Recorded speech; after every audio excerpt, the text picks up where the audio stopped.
చిన్నప్పుడు తినే స్వీట్ చంద్రకాంతలు అందరికీ గుర్తు ఉండే ఉంటుంది. కాకపోతే అప్పుడు పంచదార అలాగే మైదా పిండి యూజ్ చేసుకొని చేసేవాళ్ళు. ఈరోజు నేను గోధుమ పిండి అలాగే బెల్లం యూజ్ చేసుకొని కొంచెం హెల్తీగా ఈ చంద్రకాంతల్ని క్రిస్పీగా ఎలా ప్రిపేర్ చేసుకోవాలో చూద్దాం రండి.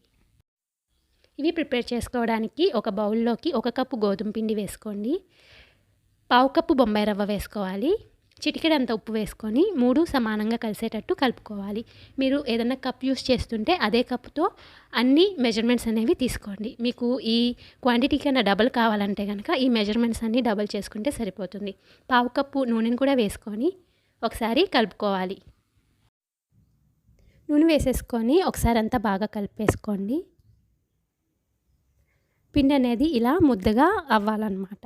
ఇప్పుడు ఇందులోకి తగినన్ని నీళ్ళని పోసుకొని చపాతీ పిండి మాదిరిగా కలుపుకోవాలి.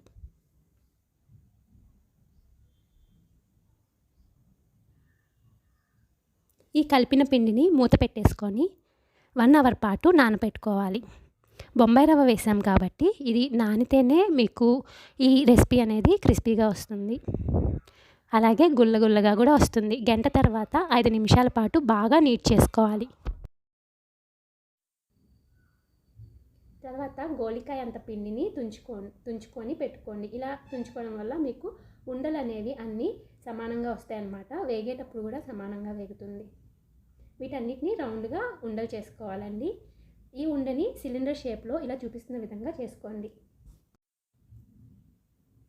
ఇలా పొడవుగా చేసుకున్న తర్వాత కింద బొటన్ వేలు పెట్టుకొని నొక్కుతూ ఉండాలి. అలాగే కంటిన్యూస్గా పైనుంచి చూపుడు వేలుతో ప్రెస్ చేయాలన్నమాట. 2 కింద బొటన్ వేలు అలాగే పైన చూపుడు వేలుతో ప్రెస్ చేసుకుంటూ పోవాలి. అప్పుడు మనకి ఈ చంద్రవంక షేప్ అనేది వస్తుంది. పిండి మొత్తం ఇలా ప్రిపేర్ చేసుకొని పెట్టుకోండి. అన్నిటినీ చేసేసుకున్న తర్వాత ఎండిపోకుండా మూత పెట్టేసుకొని పక్కన పెట్టేసుకోండి. డీప్ ఫ్రై చేసుకోవడానికి ఒక కళాయిలో నూనె పోసుకొని పొయ్యి మీద పెట్టుకోండి. నూనె వేడైన తర్వాత ఫ్లేమ్ని మీడియం ఫ్లేమ్లో ఉంచుకొని చేసి పెట్టుకున్న చంద్రకాంతని వేసుకోవాలి. హై కానీ లో కానీ ఫ్లేమ్ని ఉంచి వేయించుకోవద్దు. లో ఫ్లేమ్లో ఉంచితే కనుక మరి గట్టిగా అయిపోతుంది. హై ఫ్లేమ్లో ఉంచితే గోధుమ పిండి కాబట్టి సరిగ్గా ఉడకవు, మెత్తగా ఉంటాయి అన్నమాట. మీడియం ఫ్లేమ్లో ఉంచుకొని చక్కగా 2 వైపులా మంచి బ్రౌన్ కలర్ వచ్చేంత వరకు వేయించుకొని తీసుకోవాలి. ఇలాగే అన్నిటినీ వేయించుకొని పక్కన పెట్టేసుకోండి. దీనికి పాకాన్ని ప్రిపేర్ చేసుకుందాము. ఒక గిన్నెని తీసుకొని కప్పు గోధుమ పిండికి 3/4 కప్పు బెల్లం తురుము వేసుకొని ఇందులో కొంచెం ఒక 1/4 కప్పు నీళ్ళని పోసుకొని కరిగించుకోవాలి. బెల్లం కరిగిన తర్వాత వడబోసుకొని మళ్ళీ పొయ్యిని ఆన్ చేసుకొని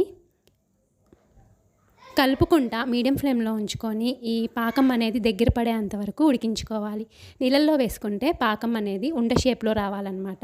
అంటే కొంచెం ముదురు పాకమే తీసుకొని స్టవ్ ఆఫ్ చేసేసుకోండి.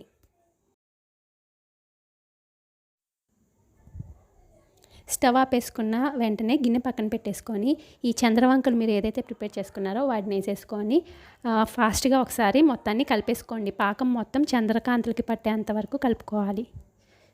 ఇప్పుడు ఈ గిన్నెని ఒక 1 అవర్ పాటు అలా వదిలేస్తే కనుక గాలికి ఈ పాకం అనేది ఆరిపోతుంది. అప్పుడు మీకు చంద్రకాంతలు అనేవి తీసేసుకొని డబ్బాలో స్టోర్ చేసుకోండి. ఒకసారి ప్రిపేర్ చేస్తే కనుక 1 మంత్ వరకు నిల్వ ఉంటాయండి.